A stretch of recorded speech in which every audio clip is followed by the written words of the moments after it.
Capítulo 11. La mujer tuberculosa. El primer caso de enfermedad grave entre los convertidos en el pueblo trajo un nuevo desafío para el señor Owens. Fue aquella mujer del pan quemado en el horno. Tenía tuberculosis. El doctor la había desahuciado y se esperaba que muriera. Entonces una noche se recuperó notablemente y anunció a sus amigos que el gran médico le había dicho se iba a sanar. En la mañana envió por el señor Owens y le cuestionó si el señor le había revelado algo a él. Rees le dijo que no porque aún el espíritu no le había dado nunca oraciones para sanidad. Sucedió lo mismo durante las 3 noches siguientes, pero él la consoló diciéndole que oraría al respecto. A la noche siguiente, mientras esperaba delante del Señor, el espíritu le dijo que podía orar por ella. Rees hizo la súplica de Moisés registrada en Números 12:13. Te ruego, oh Dios, que la sanes ahora. Recordó la palabra que Dios le había dado con tanta frecuencia. Si permanecéis en mí, pedid todo lo que queráis. J.N.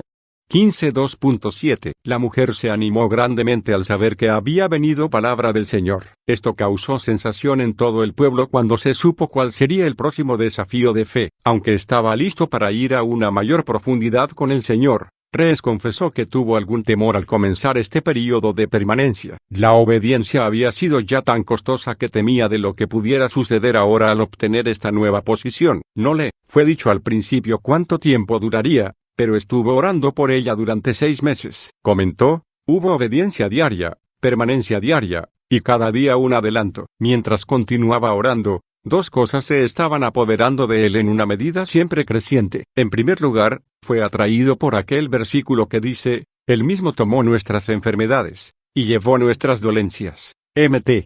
8:17. Se dio cuenta por primera vez que, por medio de su sacrificio expiatorio, el Salvador había provisto no solamente el perdón de nuestros pecados sino la redención plena de todos los efectos del pecado y la caída. Puesto que Él fue hecho maldición por nosotros, ¿por qué debían estos sufridores continuar llevando los efectos de esa maldición? El señor Owens creía que Cristo llevó nuestros pecados en su cuerpo sobre el madero, así que ofrecía siempre a los pecadores la libertad del pecado y de la condenación. También les ofrecía libertad del poder y dominio del pecado. Pero, razonaba, si Él también llevó nuestras enfermedades, ¿por qué no ofrezco con la misma libertad la sanidad en su nombre? ¿Por qué no puede haber libertad del poder y dominio de la enfermedad? Sentía que cualquier cosa inferior a esta era no dar al Salvador la gloria que merecía. Resolvió pagar cualquier precio por comprobar que este poder estaba en la expiación. En segundo lugar, durante la permanencia de aquellos meses, aprendió mucho más que nunca antes sobre el Espíritu Santo como un intercesor divino. Es parte de su ministerio en la tierra el interceder por nosotros con gemidos indecibles.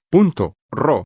8:26-27. La gran verdad estaba llegando a su siervo con claridad siempre en aumento. Aprendió que el Espíritu Santo solo puede interceder a través de aquellos templos humanos en los cuales él habita y que no puede interceder nunca en un sentido arbitrario, sino solo en la medida que su canal sea uno con él en la intercesión. El señor Owell ya había conocido algo sobre los gemidos indecibles del Espíritu a través de él por los necesitados y afligidos del pueblo, por Will Battery, por los vagabundos. Conocía la obediencia que era necesaria. Pero, ¿qué implicaría interceder por una tuberculosa? Como intercesor, debía entrar en los sufrimientos y tomar el lugar de la persona por la cual oraba. Sabía que una tuberculosa postrada en cama no podía tener una vida normal de hogar. Estaba confinada a una habitación, alejada de todo lo que una vez le placía e interesaba en la vida. De modo que, durante este tiempo de permanencia el Espíritu Santo profundizó mucho más en cuanto a identificar a Rees con el sufrimiento de otros. Al hacerlo, no solamente el sufrimiento de esta mujer tuberculosa vino sobre él, sino la carga de todos los tuberculosos y sufridores del mundo. Muy pronto Rees tuvo la convicción de que antes de obtener la victoria, el Señor dejaría que esta enfermedad viniera sobre él. Solamente como un verdadero tuberculoso podría interceder plenamente por los tuberculosos. El hecho de que esto no era una mera imaginación tonta sino una posibilidad práctica,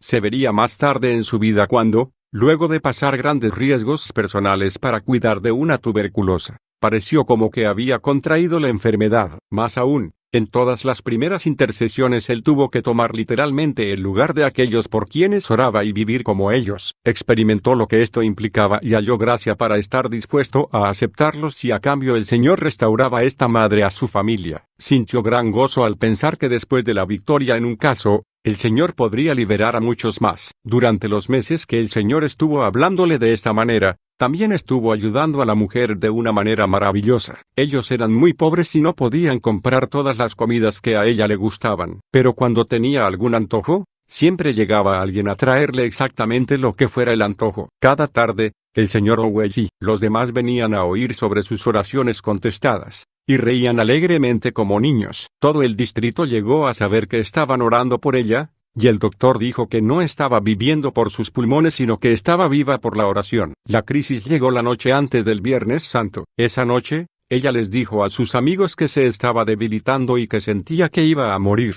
El señor Owell no podía aceptar esto y la exhortó a no perder su fe después de todos esos meses de intercesión. A todo el distrito se le había dicho que ella se sanaría, y él no podía aceptar el fracaso. Pero ella persistió en decir que se estaba muriendo. Al salir para su casa, Rees pudo entender plenamente lo que ella había dicho. Fue un momento de obscuridad. Obscuro afuera, dijo, pero más oscuro en el interior. Procuró examinar su posición. ¿Había algo errado en su permanencia? No, él la había vivido día tras día, hora tras hora, y el Espíritu le dio testimonio de ello. Entonces ella no morirá, le dijo al Señor. Pero recibió una respuesta inesperada. La intercesión que has hecho era por una tuberculosa, ahora ha llegado la muerte. Si ella ha de ser liberada, acepta la muerte en su lugar esta noche. Él se había ofrecido con toda sinceridad para ser un tuberculoso en su lugar, pero no había realizado que el fin de la tuberculosis es una muerte prematura. El Señor solamente le estaba pidiendo llevar a cabo lo que él había afirmado que estaba dispuesto a hacer, tomar el lugar de esta mujer para que ella pudiera ser sanada. Pero entonces, esto ahora implicaba la muerte en cuestión de unas horas. Él había sentido con frecuencia que había cierto resplandor en las palabras del Señor.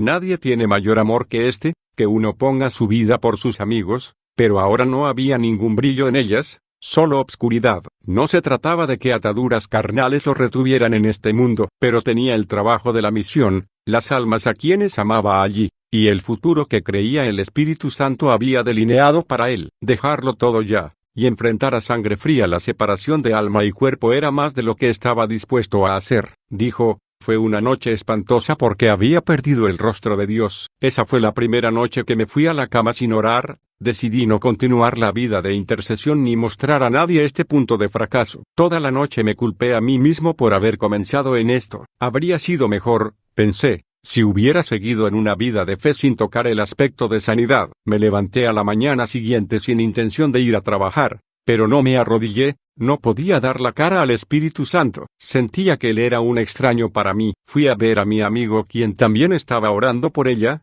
y la primera pregunta, como siempre, fue, ¿cómo está ella? Luego, ¿cuál es el lugar de permanencia? Ahora comencé a llorar y le conté mi fracaso diciéndole que no podía continuar. Era peor que estar en las tinieblas egipcias. Aquella noche, el Espíritu me habló de nuevo. Nunca lo olvidaré. Cuán suave me pareció su voz. Me dijo, ¿no te diste cuenta que lo que te ofrecí ayer era un privilegio?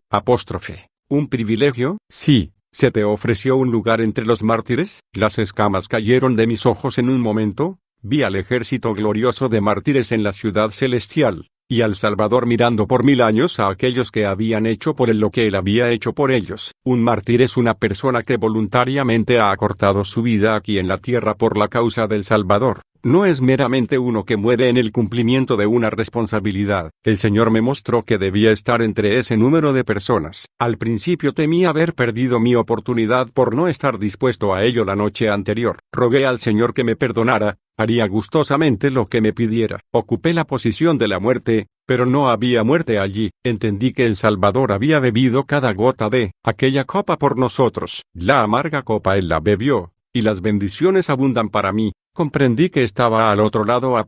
Tomado por la gloria de lo que había visto, el señor Owens corrió más de 2 kilómetros a la casa de la mujer enferma, para contarle lo que había sucedido. Los llamó a todos a orar para que el Señor hiciera la transacción ya, que la sanara y que lo llevara a él a la gloria aquella noche. Sintió que no era casualidad que fuese Viernes Santo, y seguramente era la voluntad de Dios aceptar su vida en el día que el Salvador había sido obediente hasta la muerte. Muchos estaban llorando. La mujer misma se rehusaba a orar. Cuando la visitó a la noche siguiente, Rápido notó que algo había sucedido. Su rostro estaba radiante como el de un ángel y estaba deseosa de que todos vinieran a su habitación para contarles. Mientras meditaba sobre lo que el señor Owens le había dicho, no estaba dispuesta a ello, porque él había sido más que un padre para ella y para muchos más en el pueblo. Entonces se arrodilló en su cama y oró: Señor, no quiero la sanidad, no permitas que ninguno ore para que esta enfermedad sea puesta sobre él. Él es más útil para ti que yo y no deseo ser liberada a costa de él. Al momento de haber orado,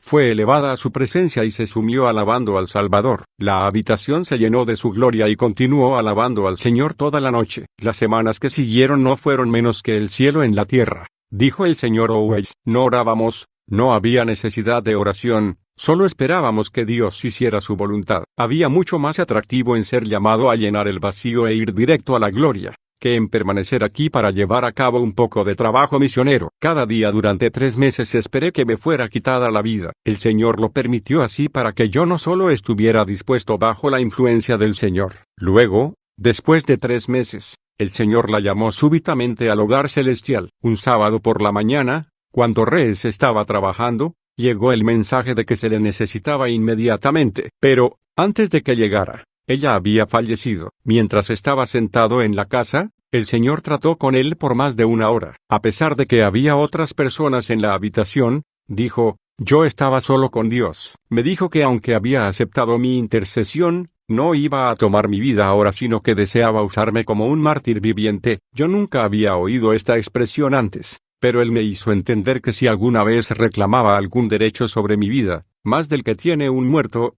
perdería mi posición. En cuanto al caso de la sanidad, debería considerarlo como si fuese un fracaso y no dar ni una palabra en defensa. Todo el distrito sabía que estaba orando por la sanidad de esta mujer y ahora había fracasado abiertamente. Ese fue el resultado en vez de la gloria que habíamos previsto. Apenas llegué a estar dispuesto a esto, una de las convertidas entró. Dijo que nuestra querida hermana, antes de partir con el Señor, había dejado un mensaje para mí. Díganle a Rees y a los demás que no puedo esperarlos. El Salvador ha venido por mí, y quiero irme con él. Cuéntenles que volveré para encontrarlos. 1 TS 4:14. Luego se había despedido, estrechando las manos de los que estaban con ella, y se había ido con el Señor. Ese testimonio glorioso de la primera persona de la misión que descansó en Jesús, hizo de fracaso la cosa más dulce del mundo. La primera prueba vino en el funeral. Cientos de personas se habían reunido, porque habían oído tanto sobre ella y especialmente sobre la sanidad. El ministro que ofició no estaba de acuerdo con el ministerio de ellos en aquel tiempo. Abrió su Biblia en Job 13:2.15, y leyó: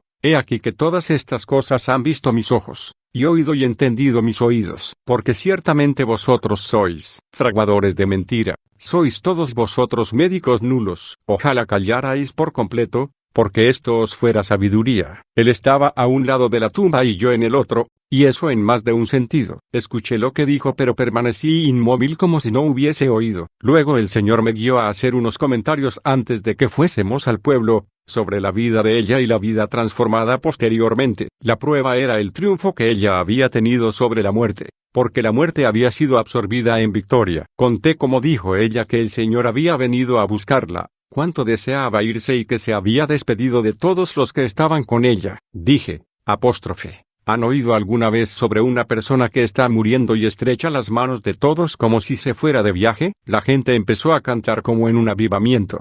Los cielos se abrieron y la victoria fue tal que todos comenzaron a agitar sus pañuelos, incluyendo los dolientes. Nunca sentí tanta lástima de un hombre como la que sentí del ministro. La tumba triste se había convertido en la entrada al cielo, y desde ese funeral comenzó la vida de resurrección en la misión. Poco después el Espíritu Santo reveló por qué había sido necesario culminar el caso en la forma que lo hizo, para que ninguna carne se gloríe en su presencia. En una gran situación como esta, Dios no tendría la libertad de obrar por medio de una persona que primero no hubiera muerto a la suya. Primero está la muerte y luego la resurrección. Así como debían devolvérsele al Señor los primogénitos y las primicias de los frutos, así también el primer caso de sanidad, los primeros frutos de esta intercesión, pertenecían al Señor y tenían que ir al altar. Capítulo